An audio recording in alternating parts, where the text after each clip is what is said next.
Casero Podcast se hace audio. Gabriel Rojas Vera es director de cine y coordinador académico de Smart Films México. Él se graduó de la carrera de cine y televisión en la Universidad Nacional de Colombia, donde profundizó en dramaturgia y escritura de guión en 2005. Estrenó su primer largometraje, Karen llora en un bus, el 13 de mayo de 2011, el cual tuvo su premier mundial en la selección Forum del Festival Internacional de Cine de Berlín en 2011 y obtuvo la Carabela de Plata a Mejor Ópera Prima en el Festival Iberoamericano de Cine de Huelva, España, y fue distribuida en países como Estados Unidos, Canadá, Brasil y Polonia. Ha trabajado en distintas universidades y escuelas de cine. Actualmente, Gabriel es el director académico de Smart Films, un festival de cine hecho con celulares que nació hace 8 años en Colombia, 5 años en México y 3 en Paraguay. Y con la intención de impulsar el talento local y democratizar el cine, han hecho esto a través de la utilización de una herramienta tan cotidiana como lo es el celular. Durante estos años han reunido en Smart Films México y del mundo alrededor de 39,000 participantes. Han realizado cerca de 6,300 cortometrajes y 3,000 guiones cinematográficos. Para hablar con Gabriel precisamente, vamos a empezar este programa de Rifades. Bienvenida, bienvenido, bienvenide.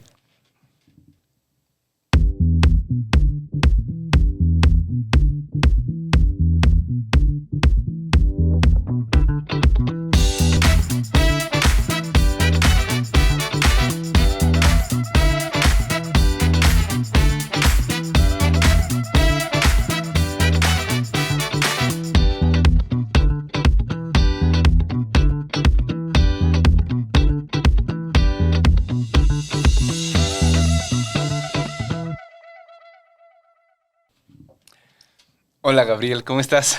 Everest, ¿cómo estás? Vientos. Oye, mejor Gabo, ¿va? Para los cuates. Claro que sí. Me puedes decir Gabo y ya sabes, como siempre. Bueno, además ya con decir Gabo, pues empezamos a hacer referencia a tu lugar de origen, ¿no? Y al Gabo García Márquez también. Uh-huh. ¿Tú naciste en Colombia? ¿En dónde exactamente? Yo nací en Bogotá. Ok. ¿Y estudiaste cine porque sabías desde tu infancia que querías ser cineasta? ¿O cómo estuvo esa decisión? No, realmente yo de niño no pensaba estudiar cine. Eso se fue dando después. Yo quería estudiar literatura o estudiar artes. Cuando salí pues del bachillerato, que aquí le dicen prepa, ¿no? Cuando estaba ya... estudié un poco presionado por la familia, comunicación social, 4 semestres, y ahí fue cuando se me despertó el interés por el cine. Empecé a ir a entendí que había otro tipo de cine distinto a través de una videotienda de mi barrio, que era parecido así como Starbucks, o sea, con VHS, y había una zona de cinearte, y entonces comencé a ver, existe otro tipo de cine distinto al que voy usualmente a comer palomitas en las salas de cine, de efectos especiales y eso, ¿no? De Hollywood. Y me interesó de pronto, ¿no? Me acuerdo que una película que me llevó como a gustarme mucho el cine, porque en esa época me gustaba mucho Benedetti, y vi una película que se llama El lado oscuro del corazón, de Eliseo Subiela. Ajá. En ese stand estaba Almodóvar, Kieslowski, estaba como el cine arte de los años 90, que era la época en que yo rentaba las películas y empecé a consumir cine de otro tipo, hasta que me las acabé. Me acuerdo que ya iba al stand y decía, me las vi todos, no hay nada nuevo. Ajá. Y entonces yo decía, bueno, a mí me gusta escribir, me gusta el teatro, porque en un momento tomé un taller de actuación incluso y me gustaba también. Perdón, cuando dices me gustaba escribir, ¿qué escribías? Escribía poesía, escribía cuentos, escribí una obra de teatro. Y pues era como lo que me estaba dedicando, ¿no? Pero también en la parte de la actuación como que me interesaba el teatro y pensé que el cine pues reunía como ambas. Okay. Y dije, bueno, pues voy a estudiar cine. Cuando entré a la Nacional, que es como acá, se hace una convocatoria donde solamente al final un examen para poder estudiar cine en la Universidad Nacional. Oye, perdón, dame chance de hacer un paréntesis ahí. por otros amigos colombianos, he sabido que entrar a la Nacional es dificilísimo. O sea, me dicen que incluso estadísticamente es más difícil que acá. O sea, porque la Nacional es más pequeña que la UNAM, ¿no? Y en comparación de población, pues no es tanta la diferencia. Entonces, proporcionalmente es más difícil, me decían, entrar a la Nacional en Colombia que acá. ¿Y cómo está en cine la carrera? ¿Es aún más difícil entrar a ella? Como aquí es más difícil entrar a estudiar cine en la UNAM que estudiar comunicación en la UNAM, ¿no? Hay muchos más lugares. ¿Allá es algo parecido o cine es igual de difícil que otras carreras? Bueno, pues es más difícil que otras carreras. De pronto, la más difícil en la Universidad Nacional es medicina, porque se presenta mucha gente, pero hay pues un cupo más amplio. En cine se presentaron 1.200 personas. Órale. Para un primer filtro de 90, para que se quedaran al final 30. Entonces, ¡Wow! era un mínimo, digamos, el... De 1,200 a 30. Sí, porque el cupo era muy pequeño, porque pues por los recursos no podían ampliar a más personas por semestre. Entonces eran 30. Entonces, en comparación, creo que era igual de difícil la medicina, que es la carrera que todo el mundo dice que es casi imposible entrar.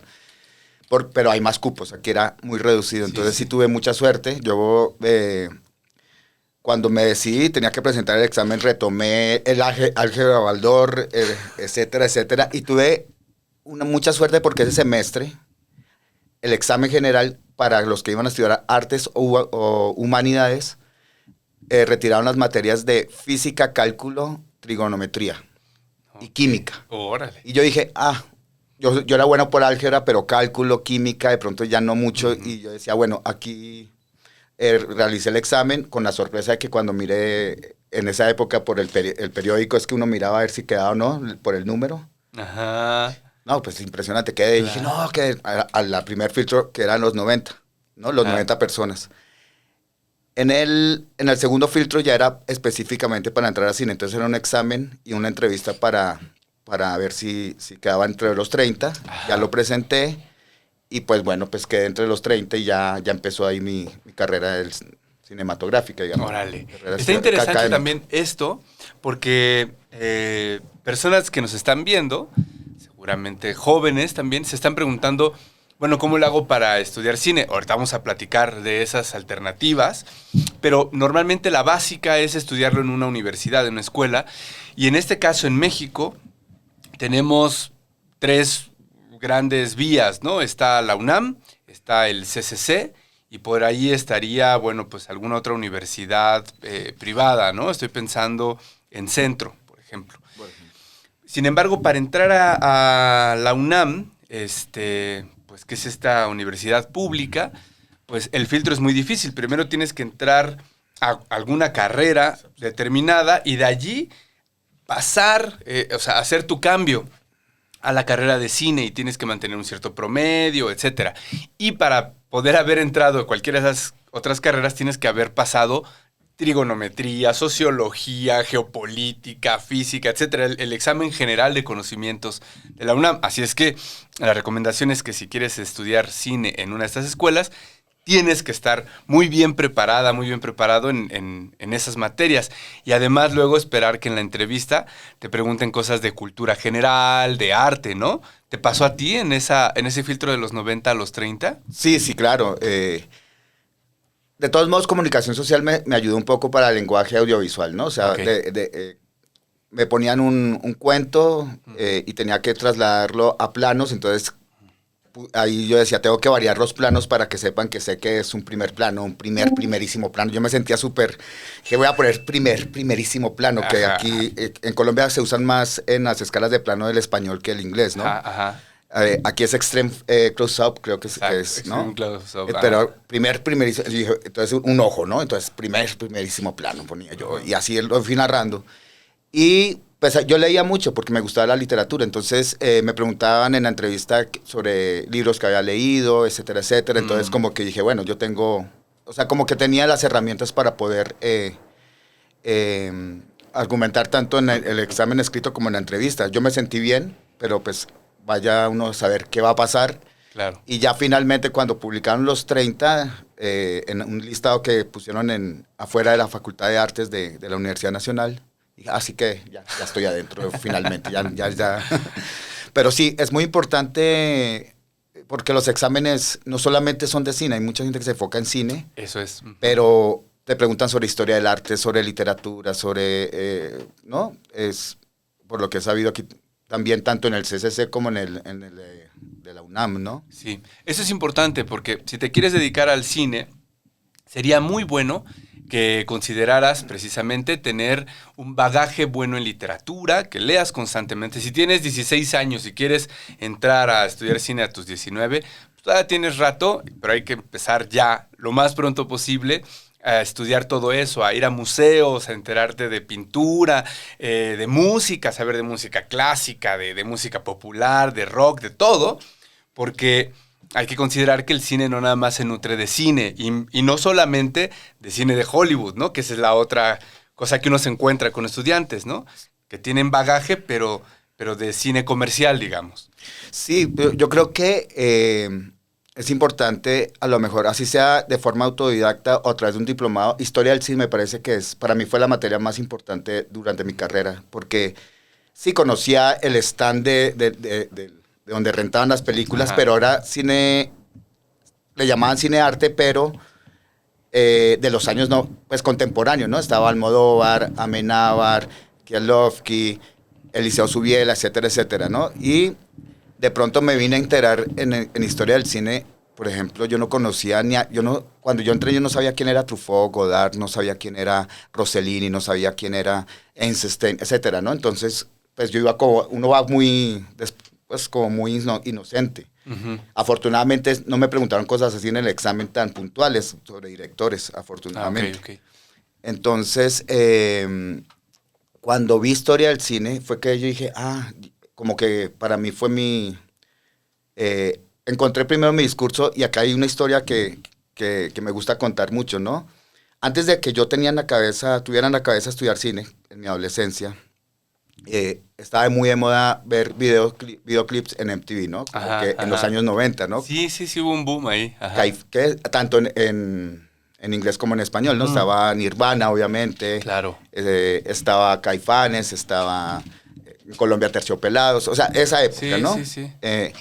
Y cuando daban un pop, yo era rockero, entonces un video de Britney Spears o esto, yo empezaba a darle vueltas, a canalear, a hacer zapping, ¿no? A darle vueltas. Para no ver la parte de pop. Sí, exacto, porque decían, no, están vendiendo la imagen más que la música, y bueno, yo tenía toda esta cuestión ya como en la cabeza, y me encontré con una película que ya estaba iniciada, que estaba en televisión, y trataba sobre una mudanza de una familia estadounidense, era una película gringa, comercial, pero yo la empecé a ver ya cuando había iniciado, y se estaban mudando de una ciudad a un pueblo. Estaba manejando el papá, la mamá al lado, una chica como de adolescente de 15 años y su hermano de preadolescente de 12, ¿no? Y el de 12 años estaba feliz por el cambio, porque iba a haber caballos y era más campestre, pero la adolescente estaba que se la comía el demonio, ¿no? Sí, o sea, claro. Con mala caroza, ¿no? Y el papá tratando de animarle y ella decía, pues que no quería,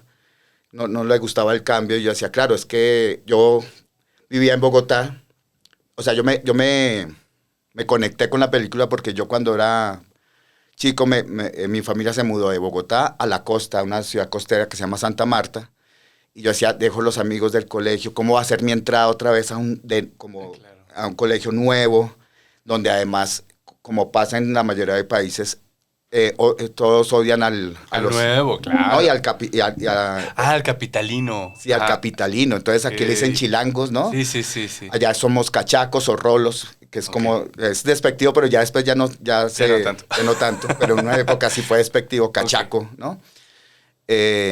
Y entonces dije, vamos a ver cómo enfrenta esta chica entrar nueva en un colegio, etcétera, etcétera. Estaba muy prendido con eso, pero como a los 15 minutos aparece como una abeja y resulta que al final la película da un giro y es una invasión de abejas asesinas al pueblo, donde al final la chica logra salvar a algunos del pueblo y dije, me cagaron la película. O sea, yo quería ver con la vida cotidiana de la chica, pues tratando de enfrentar esta nueva vida que se le daba y que de pronto le iba a golpear muy fuerte, como me pasó a mí. Y de pronto me encuentro con un thriller de abejas asesinas, de invasión, y yo pensé, si yo fuera responsable de esta película, o sea, no sé si pensé guionista o director, yo hubiera continuado con la película y hubiera quitado las abejas asesinas, ¿no? O sea, Claro. yo quería ver la película, fue una película que quería ver y no vi, me la cambiaron totalmente. No decidí estudiar cine ni nada, ¿no? Yo pues la vi ya, pero cuando yo estaba viendo historia del cine, allá en la Universidad Nacional, yo en el fondo quería ver una película que no tuviera abejas asesinas. Para mí las abejas asesinas era todo lo que interrumpiera la cotidianidad. O sea, si aparecían una invasión de extraterrestres, dije, ya, abejas asesinas. Las películas gringas empiezan muchas veces con algo muy cotidiano, Sí. con una situación, un conflicto muy cotidiano, familiar o algo así, y de pronto viene el giro Sí, que escalan se va a caer una invasión extraterrestre o zombies. Para mí eso era como abejas asesinas, ¿no? Ujú. Y de pronto vi una película que se llama La coleccionista de Eric Rohmer, gracias a Historia del Cine. Y yo dije, apuesto que al final la chica va a terminar siendo una asesina en serie, o el tipo va a terminar matando a la chica, o se va a suicidar, o va a pasar algo terrible, ¿no? Sí, sí. Y la película terminó y dije, No hubo acabo de- abejas asesinas. No hubo abejas asesinas. Y se me enchinó la película y dije, acabo de descubrir el cine que quiero hacer. Pero eso fue estudiando cine. O sea, por más que había visto esta en la videotienda, aquí fue cuando yo lo redescubrí con Eric Rohmer, que, hombre, no es que sea el mejor director de la Nouvelle Vague ni de la historia, pero para mí es mi director favorito. Ya es Entonces, medio tardío, además, ¿no? De la novela, o sea, es como... es el más tardío. Sí, bueno, era el más viejito, ¿no? O sea, bueno, tenían unos 30 años y los otros estaban en sus 20 y tantos, ¿no? Y duró mucho tiempo, ¿no? Se murió justo cuando yo hice la película de Karen llora en un bus, cuando estaba en el rodaje, murió como ese año del 2010, mira, o sea, reciente, casualmente.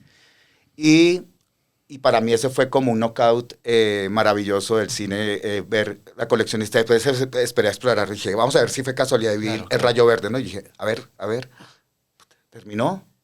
Dije, no, tampoco tiene abejas asesinas. Y empecé a ver todo lo de Robert, decía, puta, eso no tiene abejas Claro. asesinas por ningún lado. Ahora, con mi familia, a veces con mi hija, vemos películas de terror, ¿no? Y a veces empiezan muy bien, pero de pronto el espanto se ve demasiado, ya se vuelve muy... Y entonces mi hija, como ya sabe el cuento, me dice, papi, ya aparecieron abejas asesinas. Entonces, el término con mi esposa y mi hija ya se... Ajá.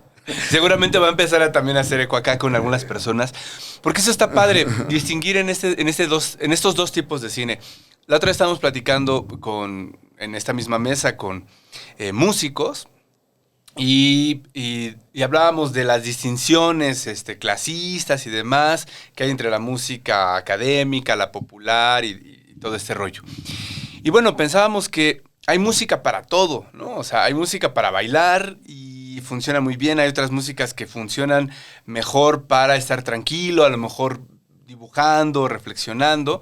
Y pienso que lo mismo pasa con el cine, ¿no? O sea, hay veces que dices, no quiero profundizar en mis problemas existenciales, ni recordar nada de mi pasado, mejor quiero ver abejas asesinas, ¿no? Sí, claro.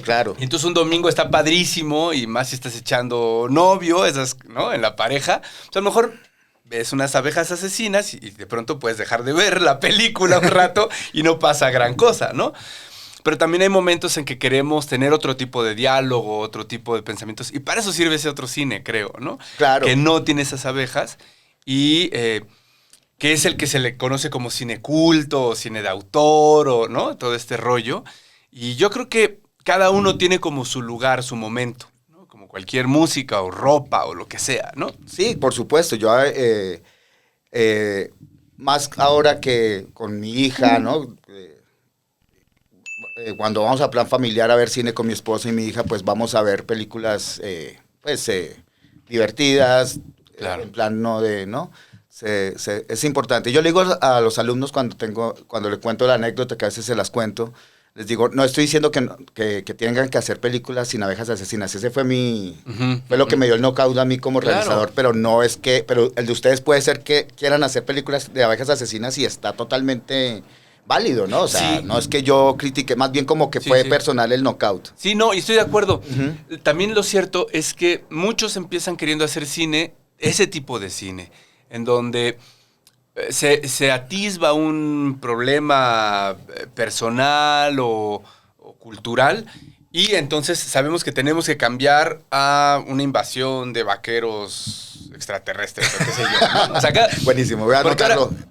Es que ahora cada vez entre más abigarrado y raro sea el monstruo que aterroriza, mejor, ¿no? O sea, me acuerdo que en nuestra infancia pues sí eran extraterrestres puros o zombies puros, etcétera, pero ahora como que se van haciendo híbridos, ¿no? O sea, me tocó con esta peli este héroe de Estados Unidos de la historia, Abraham Lincoln contra... Sí. Los zombies marcianos, Sí, no sé qué onda, una cosa rarísima. Y veo que de pronto los chicos están como buscando eso. ¿Cuál es lo más raro que puedo encontrar para generar un nuevo monstruo que en realidad no es más que una abeja asesina? Sí, claro. Entonces, sí, o sea, creo que también tener la idea de que hay otro tipo de cine, eso es necesario, ¿no? Para mucha gente que empieza a escribir sus historias o a dirigir sus cortometrajes, ¿no? Sí, yo creo que es muy importante porque si se quieren dedicar realmente al cine, o sea, como oficio, ya como, no como un hobby, sino como un oficio, pues tienen que conocer de cine, ¿no? Para mí yo creo que es importante.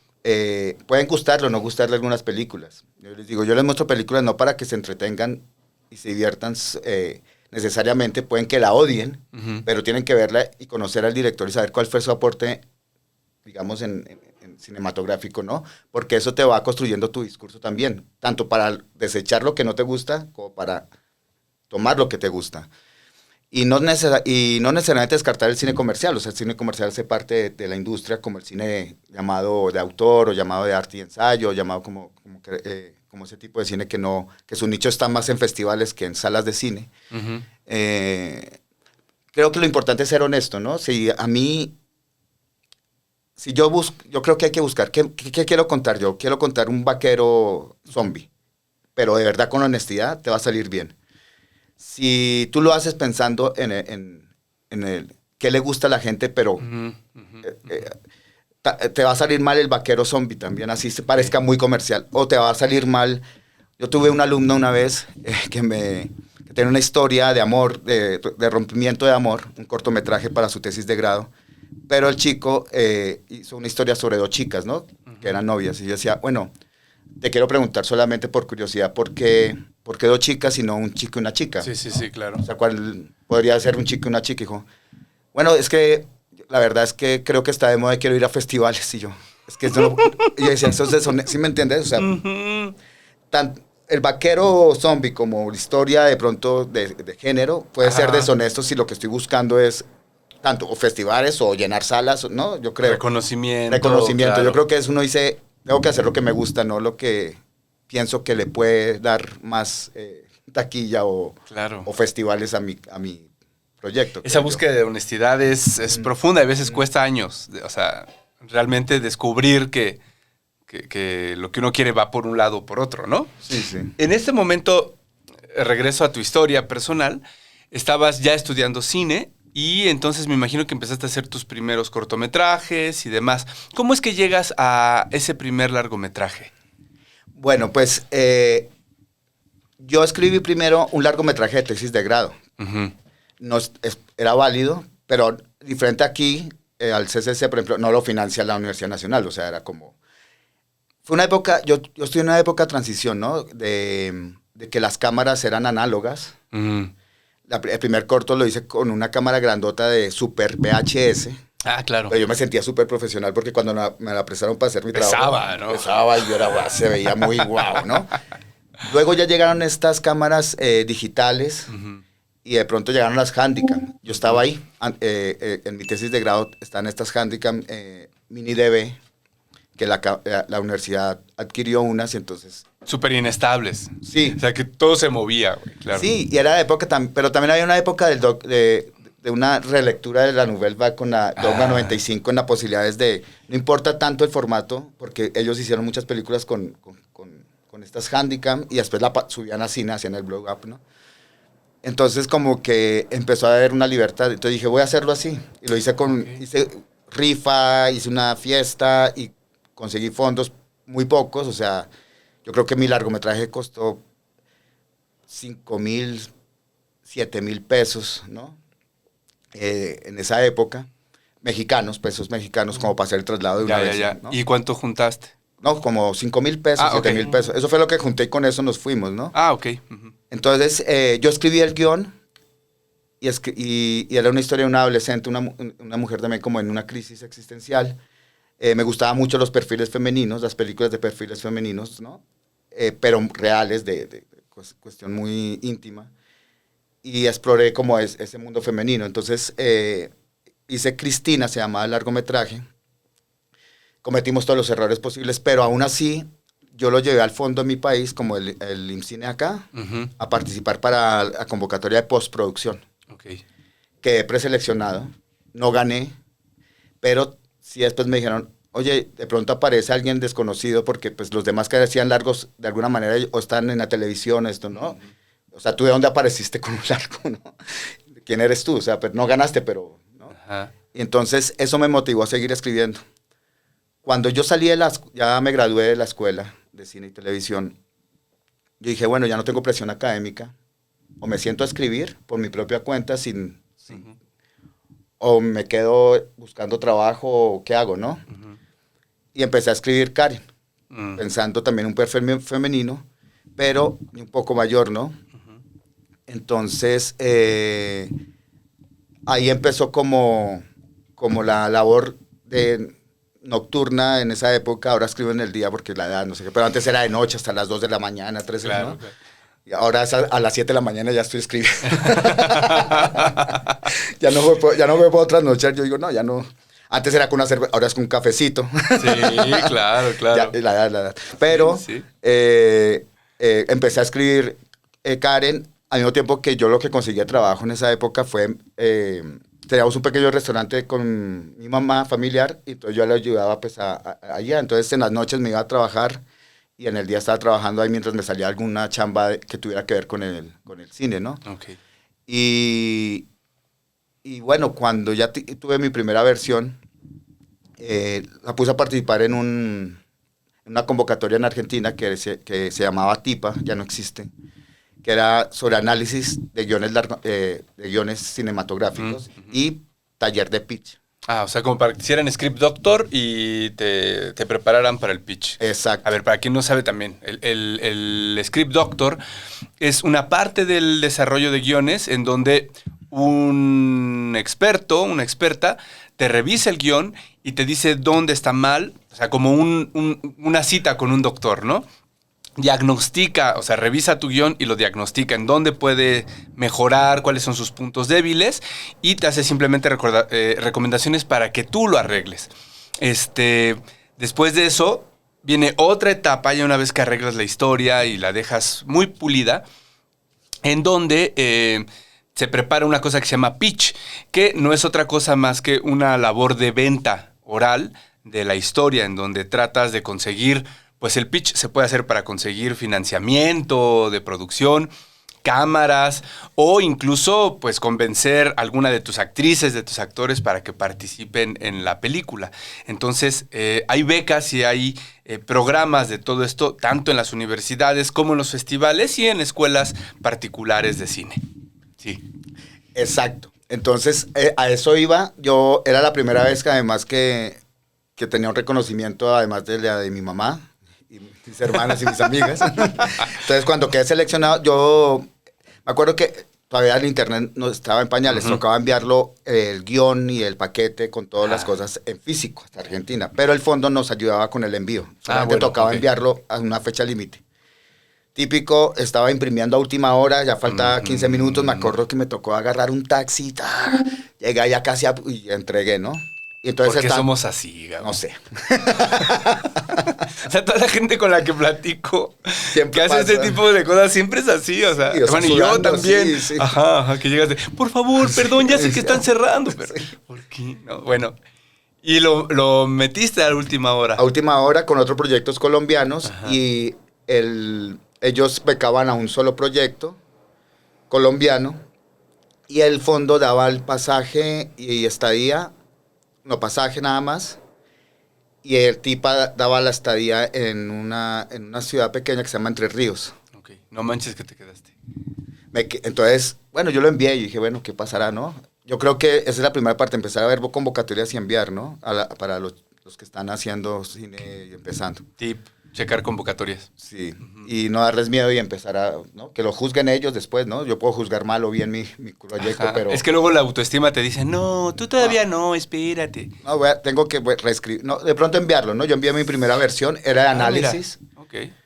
Entonces, como a los meses, le dije a mi mamá, el restaurante está vacío, era un restaurante de crepes y comida rápida, y le dije, voy a ir aquí al café internet, al ciber, a revisar mi correo, ¿no? Para ver si de las currículums que he enviado me ha salido alguna chamba, ¿no?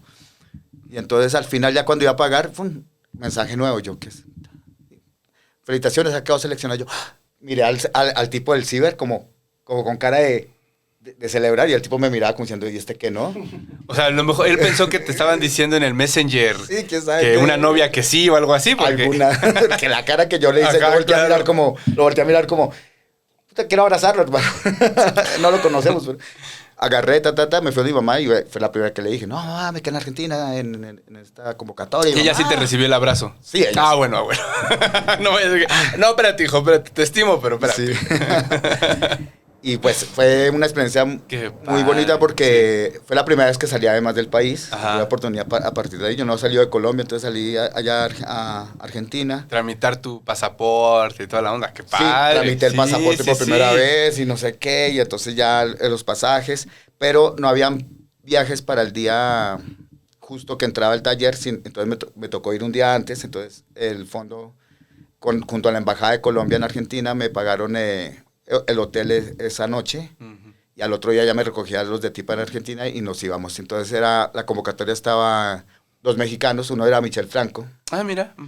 Estaba chico, o sea, él tenía como 25 y yo 27 años en esa época, éramos los dos más chicos. Había otro mexicano, no recuerdo su nombre, había una panameña, un chileno, dos brasileños, tres argentinos, así que yo recuerde, ¿no? Y tal vez fue el primer momento en que me la creí, porque cuando yo vi que todos estábamos como en la misma tónica de buscar realizar el proyecto, yo dije, no, sí soy cineasta, ¿no?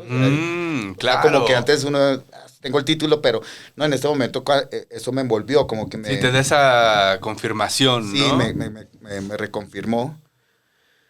Y bueno, pues ahí tuve unas muy buenas asesorías de un productor mexicano, me acuerdo que fue muy bueno, ya murió hace unos años, no recuerdo el nombre ahora. Yo hubiera pensado que eran puros guionistas los que revisaban esos proyectos.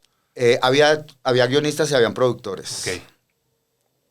Hubo una productora, estaba la productora argentina que se llama Stantic, que es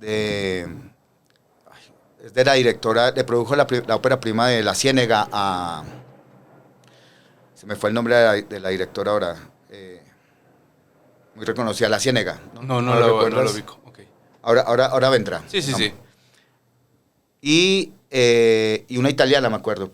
La argentina no le gustó mi proyecto, casi que me dijo, ¿no? A veces no. Sí, claro, no empatan. Ajá. El mexicano le encantó, pero me dijo una cosa muy cierta, y es que como que tenía el conflicto, como que la historia o era una mujer que se separaba y tenía todo su proceso, o relataba todo el proceso y se separaba o no se separaba. Y yo en esa estructura tenía como en el medio, mostraba todo el proceso de la separación hasta la mitad de la película, y se separaba y todo el proceso. Entonces, eso me ayudó mucho a decir, no, yo tengo que correr. Elegir una de estas dos historias, digamos, o fragmento de historia. Sí. Y la italiana me dijo prácticamente, yo creo que yo caí en las abejas asesinas por miedo a que no se entienda, la película, ¿no? Y me dijo, mira, metiste tantas cosas a Karen que al final Karen se pierde. Yo creo que para ti importante es Karen. Y yo dije, me voy con estas dos, llegué al hotel, me acuerdo, y empecé a escribir enseguida, ¿no? O sea, como que tenía esa motivación. Ok. Con esa versión que surgió de este análisis, participé en el fondo de mi país para escritura de guión. Ok. Y me lo gané. Okay. La argentina productora estaba de jurado en otra categoría, pero me vio cuando recibió, pero dije, si ve que no le gustaba, pues mire, lo gané. Y, a ver, ¿cómo se llama? Es que la directora estuvo de jurado de La Ciénega, a ver si lo vemos rápido, se me fue el nombre. A ver, creo que... Lucrecia Martel. Gracias. Lucrecia Martel, gracias. Estuvo de jurado en la convocatoria de guión y estuvo un francés que o sea, y tenía que hacer el pitch, ya lo tenía preparado por Rodetipa, pero entonces si había gente que me estaba haciendo preguntas como muy punzantes, y llegó un francés y casi que me apadrinó y empezó a contestar por mí. Yo creo que, por eso, sí, yo sentí que había... Y bueno, me lo gané, y al otro año me gané el de producción, que ya me daban dinero para poder hacer la película. Ok. Y así fue como la produjiste, y luego llegaste a Berlín nada más. Sí, eso fue... Pues realmente nosotros realizamos la película ya en el 2010. Uh-huh. Y tuvimos ya la primera versión editada, pero en esa época todavía tocaba levantarlo a cine porque las salas de cine no estaban digitalizadas. Entonces, a pesar de que se grabó con digital en Red One, tocaba hacer el blow-up, o sea, tocaba hacer el inflado a cine, ¿no? 35 milímetros. O sea que la postproducción era pues costosa, ¿no? Sí. En ese proceso. Nosotros participamos en Cine en Construcción, así se llama la convocatoria, en San Sebastián, España, y quedó seleccionado para participar. Fuimos a San Sebastián con el productor, mostramos la película, pero a un público que solamente era de productores o gente de festivales de cine, okay. o agentes de venta. No podía entrar gente público en general, público en general, porque eran películas que no estaban finalizadas, que le faltaba corrección de color, mezcla de sonido, etcétera, etcétera, ¿no? Pero era de alguna forma una proyección para ver si financiaban con esa gente, ¿no? Exacto. Okay. O si, porque son películas que ya están a punto que les falta un paso, y los agentes de festivales o agentes de venta ya están mirando, ¿no? Ok, que a lo mejor ese es el siguiente proyecto que van a estar moviendo en 2 años o algo así. Cuando se mostró la película al final, se acercaron varios agentes de venta, y en ese momento no sabíamos que era un agente de venta, me acuerdo. Ajá. Había otra película colombiana de un productor que era su segundo largometraje. Entonces, nosotros, oiga, es que se nos quedaron unos agentes, pero ¿cómo se negoció con ellos? Porque tenemos cita con ellos en un café y no sabemos ni qué decir, ¿no? Ajá. No, el agente de ventas es un intermediario entre el productor y el distribuidor. Ok. El agente de ventas internacional lo que hace es buscar hace como todo el mapa de festivales donde pueden apuntar la película y queden seleccionados para poderla vender, y ganan comisión por venta de la película. Entonces ellos la vendieron a Estados Unidos, a Polonia, a Brasil, y se llevan una comisión, ¿no? Ok. Usualmente como del 40%, 30%, 35% más o menos la comisión por venta que ellos tienen. Y a ellos se les facilita este rumbo por festivales porque no solamente están vendiendo una película. Si llega un productor con una o dos películas, pues un stand en Berlín pues no tiene caso, pero si tienes 40, 50 películas, que estás como agente de venta, pues claro, si no vendes esta, ¿no? Entonces van recorriendo todos los festivales y tratan de vender la película. Si la película se está mostrando, pues tiene más facilidad de venta porque la gente la ve y dice quién es el agente de venta, ¿no? Ellos escogen qué festival, cuál es la ruta del festival, la tienen ellos como por encima del productor, de la decisión del productor. Oye, pero además hay un maridaje, ¿no? Entre tipo de película y festival. O sea, no todas van a los mismos festivales o a todos. O sea, hay veces que dicen, esta le conviene ir a estos 5 festivales y esta otra, mejor la reservamos para acá. Exacto, ¿sí? Y pasó algo así. Ajá. Un festival, ya no recuerdo el nombre, pero creo que era en Suiza. Ya cuando la película terminó, dijo, la vimos en San Sebastián, queremos mostrarla en el 2011 para nuestro festival. Y nosotros, sí, claro, pues, ¿no?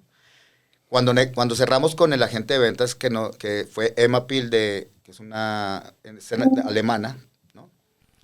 Nos dijo, ustedes, ya cuando cerramos contrato, dijeron, ¿ustedes han aceptado algún festival? Sí, en Suiza, estamos felices. No, díganles que no. ¿Qué tal que sea el primero y último festival que nos sabía? Que nos acepta. Sí. No, es que vamos a apuntarle primero a Sundance. Pero no, es que si lo mostramos en Suiza, ya no lo podemos mostrar ni en Sundance ni en Berlín. Ojo, para quien no sabe también de este rollo, Sundance es uno de los festivales, pues, más prestigiosos, no sé si más prestigiosos, pero más afamados del cine independiente. Está en Estados Unidos y bueno, pues ahí se presentan pues, grandísimas producciones, ¿no? Estoy pensando en Tarantino y cosas por el estilo, películas de esa envergadura, y entonces presentar en Sundance pues es una cosa importante. Además, ese tipo de festivales te piden que allí se haga el screening, la presentación mundial de la película antes que en cualquier otro festival. Entonces, si presentas en alguno otro chiquito, cancelas de inmediato esa posibilidad, ¿no? Exacto. Que no siempre es el camino buscar el grande. O sea, había una argentina que era productora y me dijo, mira, tú puedes empezar como en un festival grande y ser cola de león, o en un festival pequeño y ser cabeza de ratón, ¿no? Entonces, tú tienes que elegir cuál. Y yo dije, o sea, no estrategia, es una estrategia comercial, claro. La estrategia de Mapil fue querer ser cola de león, ¿no? Entonces, Sundance no nos aceptó, y Berlín, y yo decía, es que hubiéramos aceptado la de Suiza. Te estaba diciendo. Sí, cuando de pronto me llama el productor y me dijo, ¿tienes una chamarra gruesa para viajar? Y dije, ¿por qué? Quedamos en Berlín. Y yo, no, ¿de verdad? ¿Berlín? Claro. No lo puedo creer. Y dije, no puedo creerlo. ¿Berlín? Y dije, ¿en serio? O sea, me está decir, con lo que decimos mamando gallo, me está echando carrilla. Ajá. No, de verdad, ya quedamos, no sé qué, me acaba de escribir Emma Pil y la metió. Entonces, claro, eso fue una ventana. Ahí lograron vender la película de ellas a Estados Unidos, a Polonia, y hizo un acercamiento a España que ya la iba a comprar, pero cambiaron de personal en esa productora y ya al final no se cerró. Y después, más adelante, se vendió en Brasil. Ok. Y bueno, estuvo en muchísimos festivales, en selección oficial o no oficial. Y fue en España, en Huelva, que ese año nos ganamos. No la acompañé esa vez a la película, a Huelva. Se ganó a Mejor Ópera Prima el reconocimiento. ¡Wow! No, pues fue un gran reconocimiento. Sí. Terminas esa época, entonces, pues me imagino con las ilusiones a tope y demás. ¿Y es cuando decides venir a México? ¿Eso pasa mucho después? ¿Y por qué a México? Bueno, el primer festival de cine que yo fui fue al de Guadalajara. Bueno, primero al de Cartagena, pero internacional, primero al de Guadalajara. Cuando el proyecto de Karen estaba en escritura, entramos en una convocatoria para buscar financiamiento y coproducción para poder hacer la película. Sí. O sea, todavía estaba apenas se ha ganado el desarrollo de guión la película. Entonces, fuimos con el productor a Guadalajara y ahí conocí a hoy mi esposa mexicana en el Festival de Guadalajara. Entonces... ¿Ella iba como público? Como periodista. Estaba cubriendo el festival. Nos conocimos, después terminamos en Colombia, luego otra vez me contrataron para escribir guiones en una productora en Guadalajara y nos reencontramos y ahí ya como que las cosas se dieron. Y cuando estaba trabajando en Guadalajara fue cuando me llega la noticia de que ganamos para producción, el fondo para producción. Y me vuelvo a Colombia para hacer la película con ella y ahí ya decidimos, pues, ¿no? Ya tenemos una hija de casi 14 años. Ok, o sea, el amor fue el que te trajo para acá. Sí, fue ¿Por qué decidieron venirse a México y no quedarse en Colombia? Nosotros estuvimos en Colombia un tiempo, mientras se hacía la película, etcétera. Y cuando terminaron la película, ella no se adaptó, de pronto no le fue fácil adaptarse a Colombia, le hacía mucha falta a la familia, me dijo que probáramos suerte aquí en México, que ya había probado suerte en Colombia. Ella se regresó con la niña a México, yo ya filmé la película, la edité, cuando ya como que finalizó, ya decidimos venirnos a México. Nos reencontramos en Berlín, ella fue directora de casting de la película. Entonces fui con ella a presentarla a Berlín y de ahí ya después en Colombia la presenté en Cartagena, hice como los últimos ajustes que tenía que hacer para poder venirme a vivir a otro país y ya ahí ya me vine. Ok. Oye, hace rato decías que mientras estabas en tus clases de historia del cine, tomaste estas cámaras Handycam y algo que te influenció fue la tendencia de Dogma. Sí. Para quien no sepa, más o menos qué es Dogma y quiénes son los dos directores más famosones, o sea, en términos muy generales. Sí, bueno, en los años 90 empieza a existir se reúnen varios directores daneses, dentro de ellos Lars von Trier, ¿no? Que es el más conocido, y empiezan a hacer como una especie de...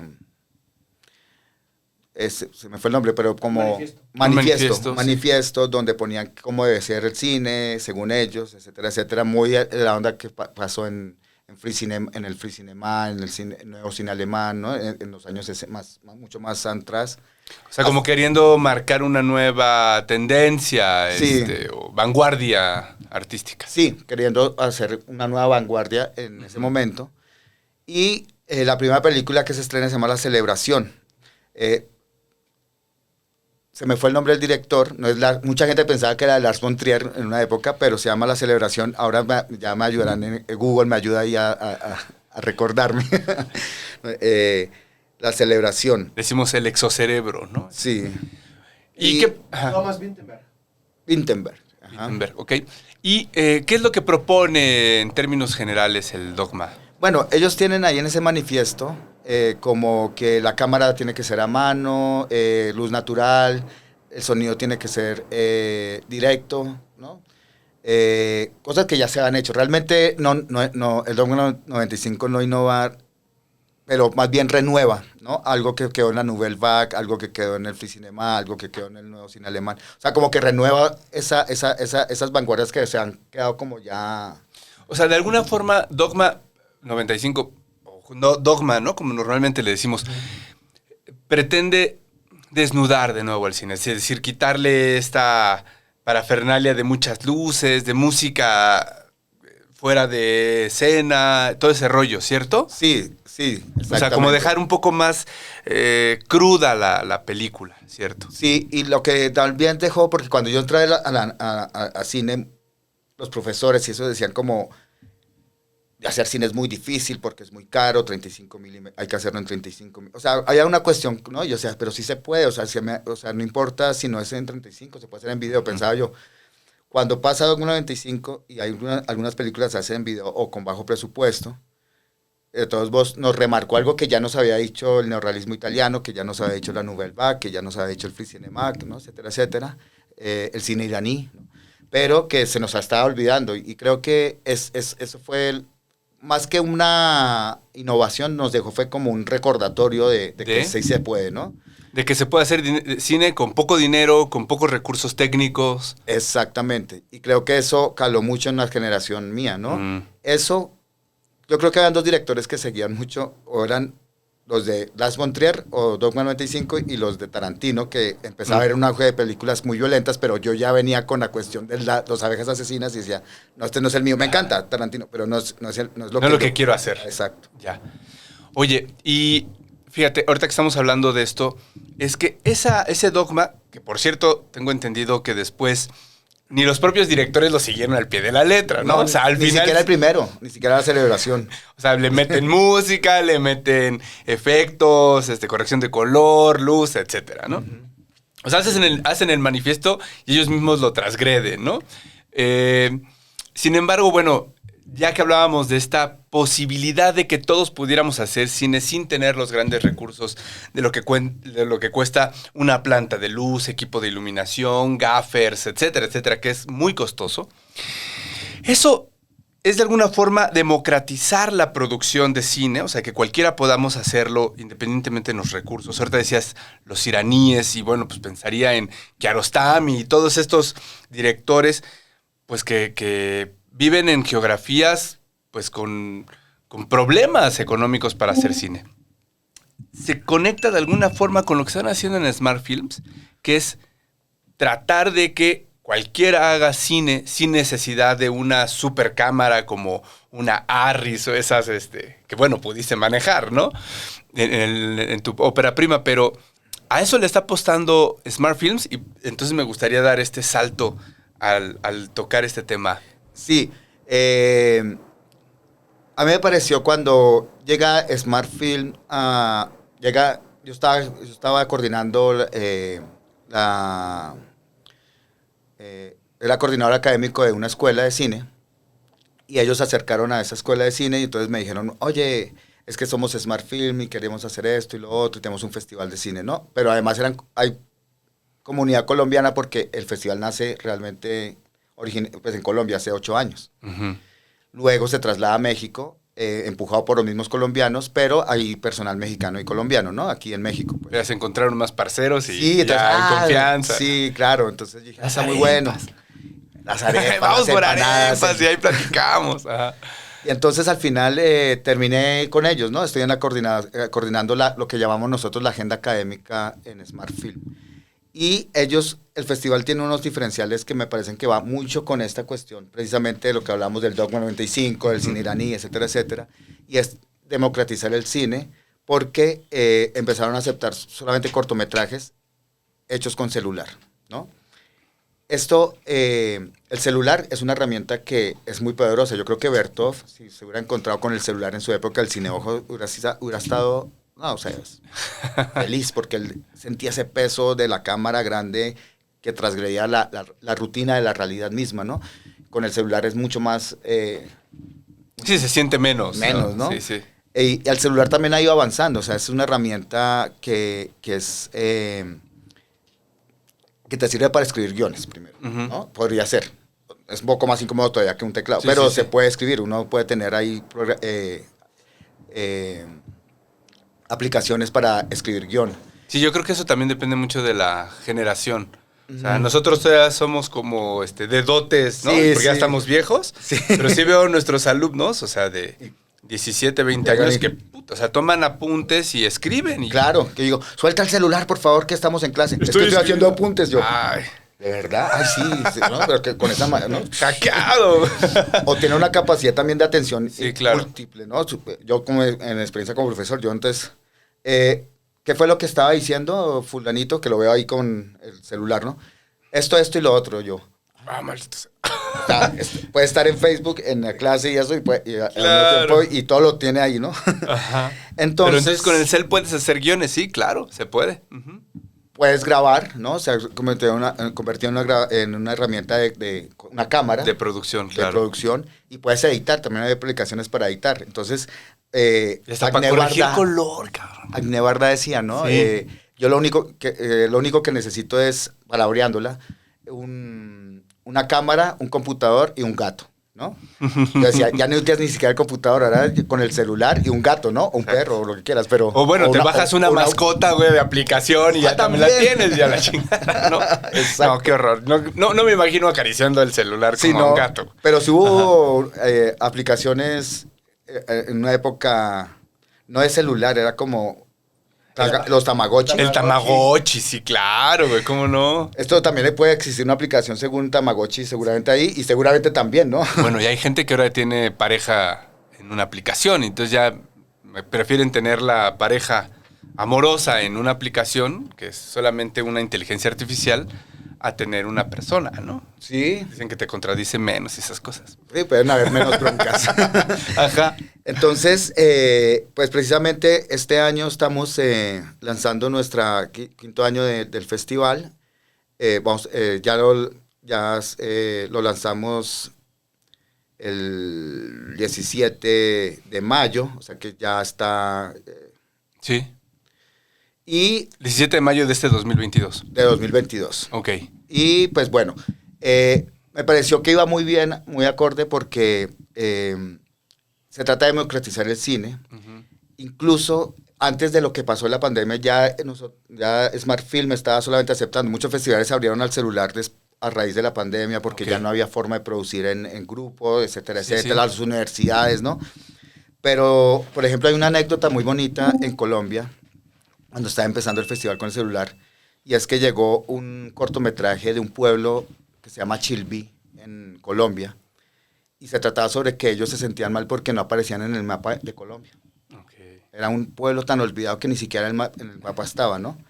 Hicieron con un celular, o sea, lo más bajo de resolución posible, o sea, el más básico, los básicos, apenas tenía cámara, pues, de video. El celular. Sí. Sí. Y claro, no tenía ni resolución ni iluminación, pero ellos contaron esa historia, hicieron, ¿no? Esta historia de Chilby, que no aparecían en el mapa, y a raíz de ahí lo empezaron a mostrar en medios masivos colombianos, en canales de allá que son importantes, y hoy en día ya Chilby está en el mapa colombiano. Gracias a un corto hecho con celular básico. Claro. Órale, okay. Entonces, bueno, para los profesionales puede ser un recurso que se puede explorar también, no solamente para que, abarate costos, que también, ¿no? Abarata procesos también.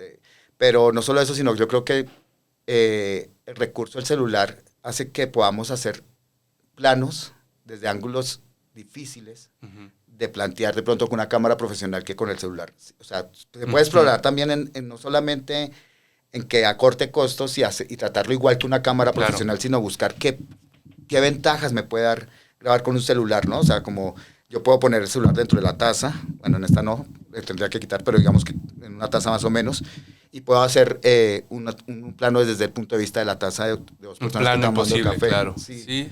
Entonces, creo que hay que explorar no solamente esos recursos, sino explorar qué puedo transgredir en el lenguaje, en la forma de narrar, que el celular me puede dar que de pronto una cámara profesional no.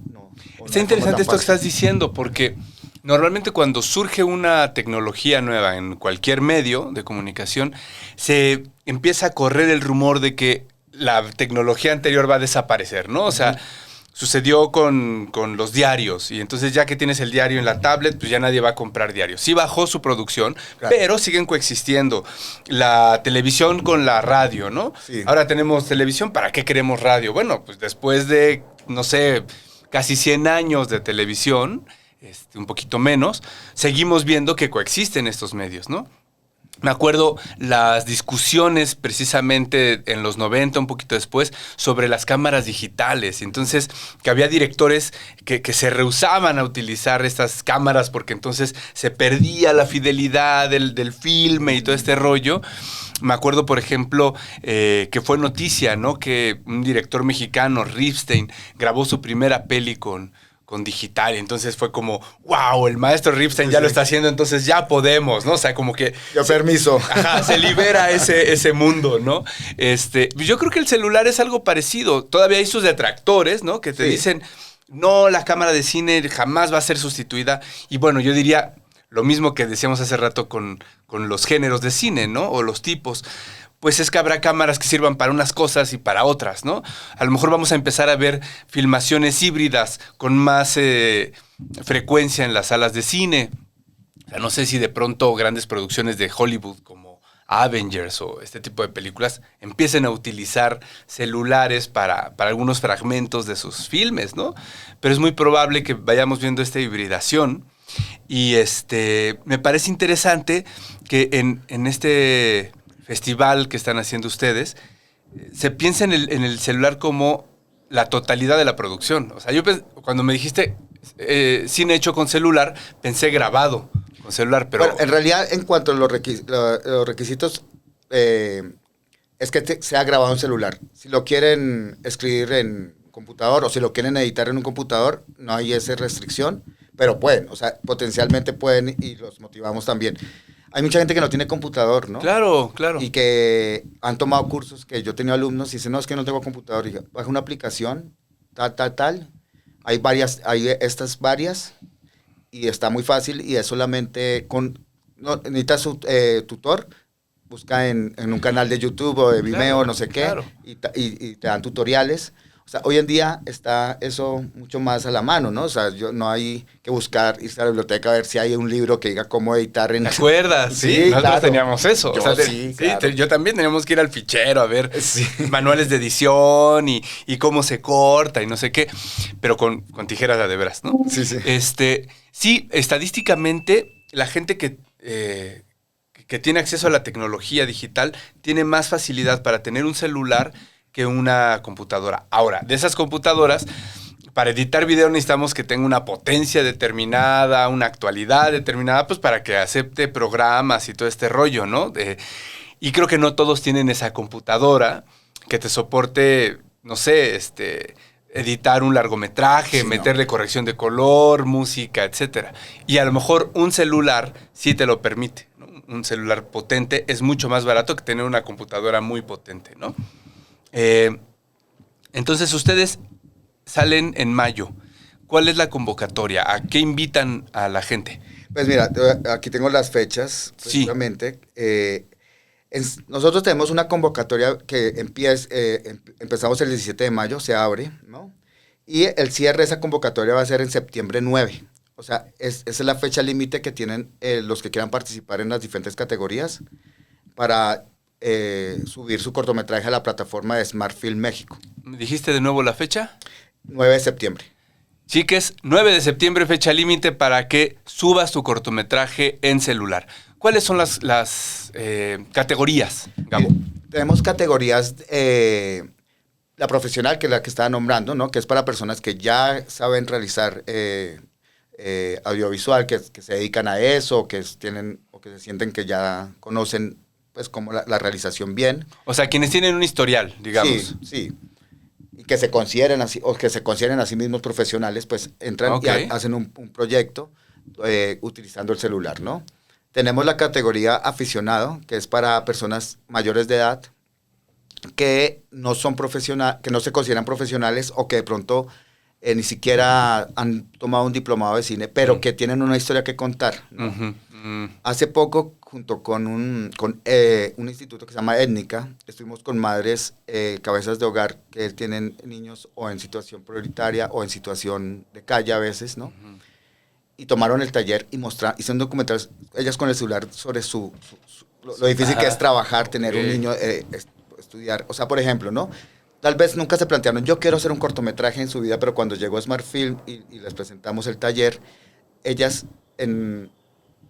ya no estamos midiendo la calidad y la iluminación y la resolución, estamos midiendo historias. Y entonces ellas dijeron, sí, yo cuando entro, están en un mercado que queda por Indios Verdes, entonces yo abro, esta es mi rutina. Entonces dije, van a hacer un documental, cada una va a grabar su experiencia diaria con su celular. Entonces empezaron a grabar estos videos y había una escena, por ejemplo, un plano que está una señora que tiene que vender y está con la hija aquí ayudándole a la tarea en sus piernas y al mismo tiempo vendiendo cosas. Y yo decía, claro, o sea, uno no se da cuenta, pero tiene una historia que contar, claro, un presente. Entonces, el aficionado es para personas que de pronto ya no medimos tanto calidad de producción, calidad de profesión, sino la historia como tal, lo que quieran contar. Tenemos también corto vertical, tenemos estamos aliados con una plataforma que se llama Kwai.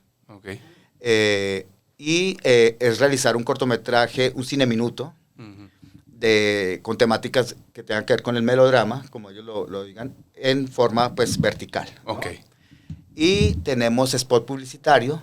El spot publicitario estamos aliados con Suzuki, donde vamos a integrar, digamos, product placement para llevarlo. Suzuki las motos, Suzuki autos. Autos, ok. Sí. Vamos a hacer talleres allá mismo con nuestros aliados para que hagan un spot publicitario. Pueden entrar gente que esté más enfocada en publicidad, mercadeo, etcétera, etcétera, para hacer un cine minuto también y que tenga como este product placement, spot publicitario. Y bueno, con estas categorías es que lanzamos esta convocatoria este año. Para retomar, tenemos profesional, aficionado, publicitario y...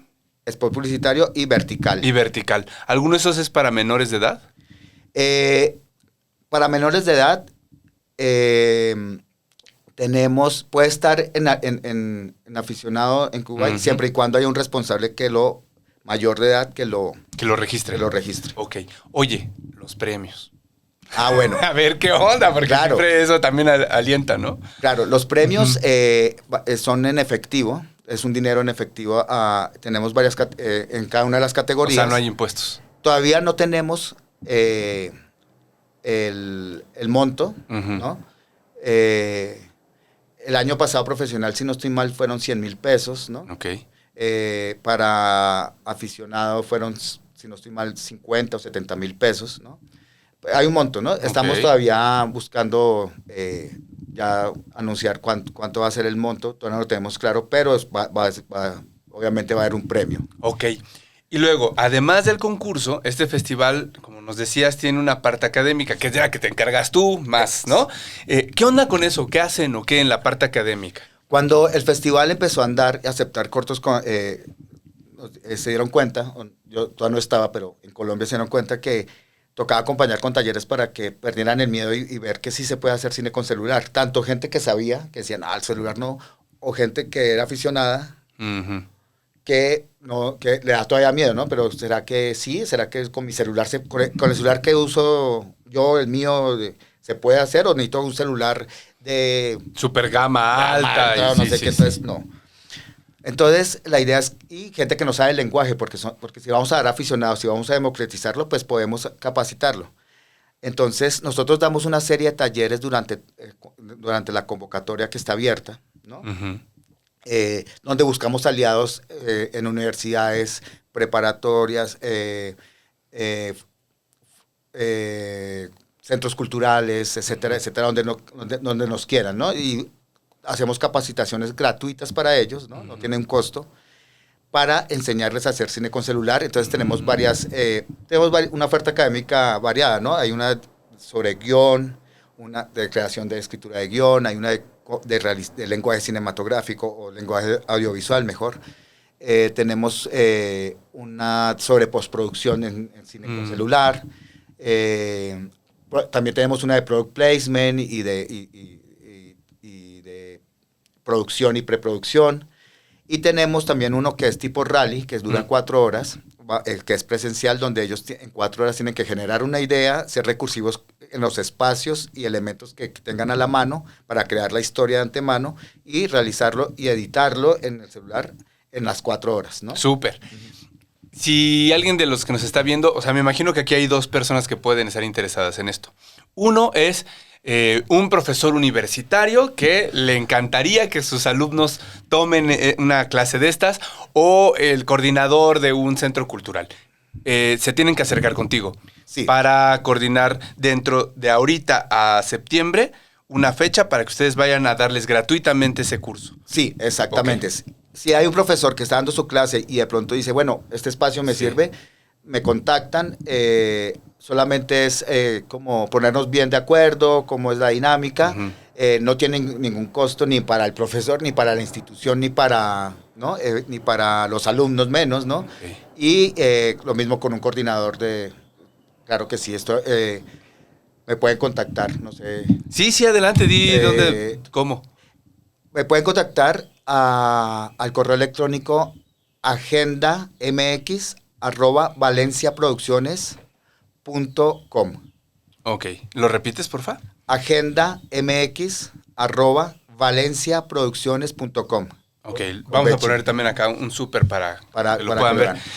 Y vamos a pensar en una chica, un chico que está viendo esto y quiere meterse en uno de esos talleres, pero no está en ninguna de las escuelas en donde se organizó ni nada por el estilo.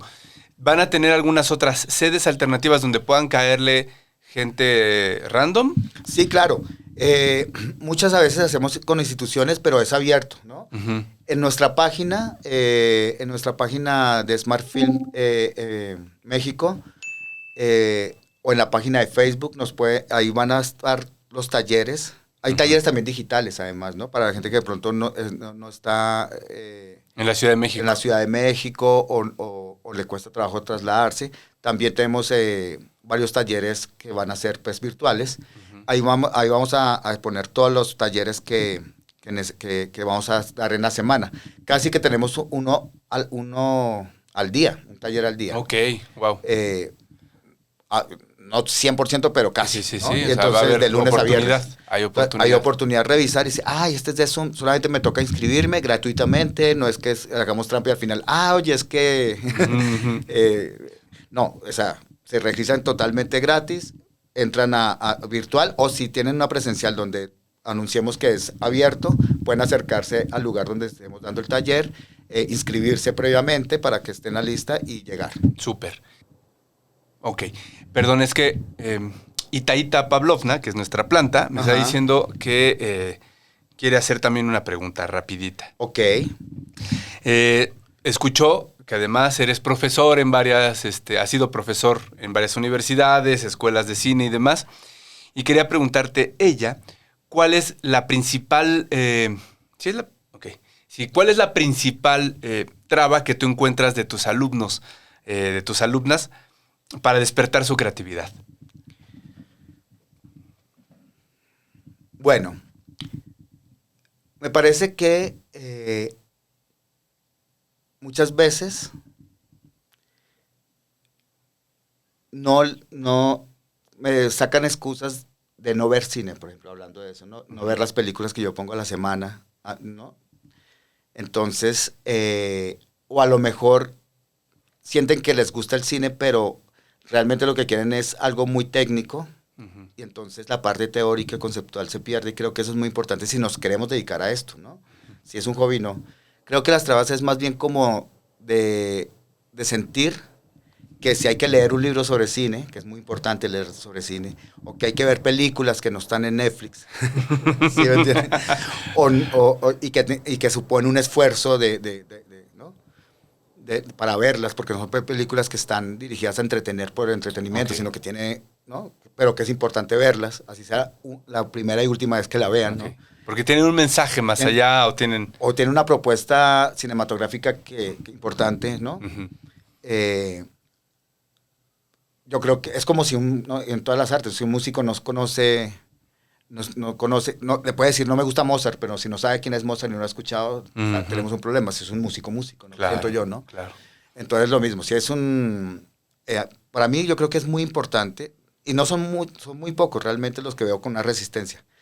Si eso es en serio, hay que conocer la historia, hay que conocer películas, hay que conocer libros, hay que leer, ¿no? No solamente... Y eso es muy importante, verlo como... Sí es una labor intelectual de todos modos, no pesada porque el término intelectual ya a veces se pone... Pero sí me parece que el cine tiene una labor de todos modos, es un oficio donde implica un esfuerzo intelectual también, ¿no? De conocimiento. 2 recomendaciones que nos puedes hacer. Una de una película que no puedas no ver para querer empezar a hacer cine, y algún libro que tú digas... Este es el que hay que leer, sí o sí. Ok. Bueno, una peli. Es que una... Sí, es que tú, o sea, en tus clases enseñas y pones un montón de pelis, pero digamos, para elegir una de esas. Se me viene a la cabeza Los 400 golpes de Truffaut. Uy, qué bonito. Ok. Sí, creo que no sé. Hay que buscarla y hay que verla. Hay muchas más, ¿no? Pero digo, sí. Cuando me dijiste eso, se me vino y dije, es porque tengo que decir esta, 400 golpes de Truffaut. Ok. ¿Y algún libro? ¿Algún libro? A ver, déjame pensar. Sobre cine.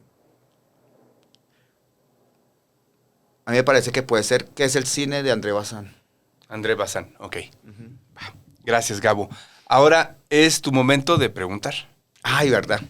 Entonces, llegamos a la parte de Pregúntale a Octavio, así se llama en esta temporada. Luego vamos a cambiar de interlocutor. ¿Qué le quisieras preguntar a Octavio mientras vas moviendo los dados del cubilete?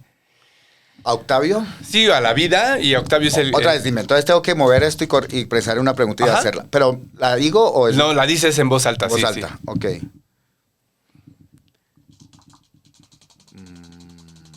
Pero tiene que... Es a Octavio. Tú a la vida. A la vida. Y a la vida. nuestro, A la vida. Nuestro oráculo lo responderá.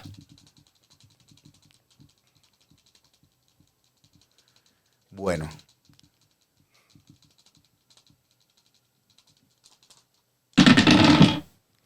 Y la dices en voz alta la pregunta. Bueno. ¿Qué es lo más hermoso de hacer cine? Órale, va. 5 y 4, 9 y 1, 10. Vamos a suponer que es la página, ¿sí llega a las 1000? Sí, 1003. Ok. 1003. Y la pregunta de nuevo, porfa. ¿Qué es lo más hermoso de hacer cine? Lo más hermoso de hacer cine. Ya entendí. A ver, Octavio, ¿qué nos dice Octavio? Estamos en la 1004. 1003. No mames. En serio, cabrón.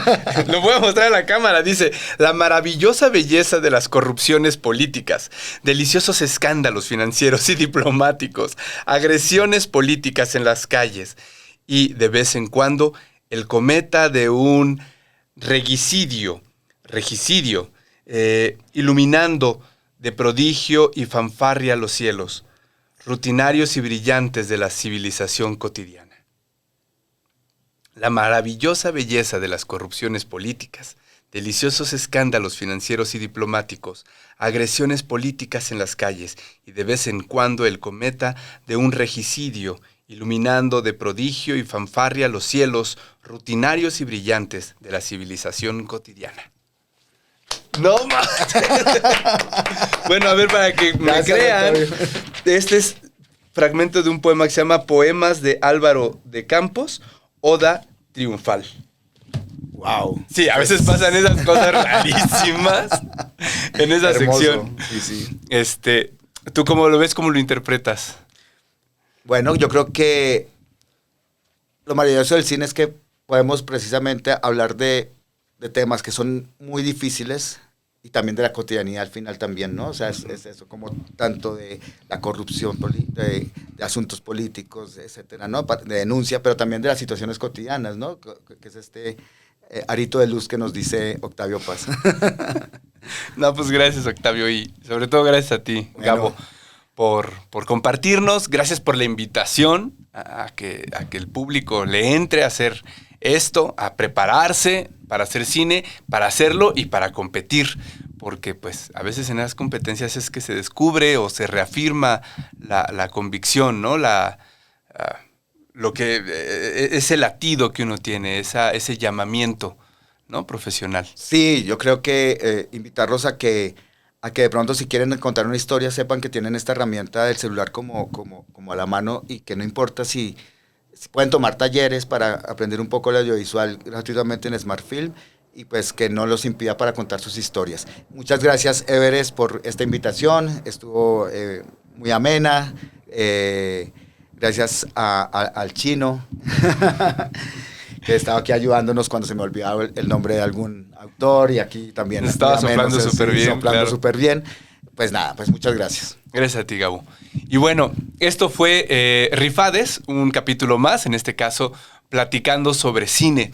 Y creo que lo que nos llevamos de Gabo, que nos explicó en esta sesión, es que se puede hacer una historia, se puede contar una historia y socializarla con lo que tengamos a mano. Si nuestros recursos tecnológicos y nuestros recursos teóricos son muchos, bueno, pues esto se verá muy enriquecido, pero no necesariamente dependemos de ellos. Podemos hacerlo con lo mínimo. Y creo que su historia de vida y también la propuesta de Smart Films nos está invitando a eso. También creo que, no sé si tú te vas con esta moraleja también, pero yo me quedo con que la clave para contar una historia y que ésta sea convincente, sea haciendo arte o en lo que sea que te estés dedicando, haciendo jardinería o lo que sea, es mantener la honestidad contigo misma, contigo mismo. Creo que eso es lo que nos va a conducir siempre por el buen camino, independientemente de las luces que nos quieran deslumbrar, independientemente de esa sed que tengamos de fama. Retomamos, la honestidad es la esencia de nuestra propuesta, así es que espero que encuentres esa honestidad rápidamente para que nutras de sentido tus propuestas. Muchas gracias, esto fue Rifades, nos vemos luego. Gracias, Chino, estamos. Hasta luego. Hasta luego.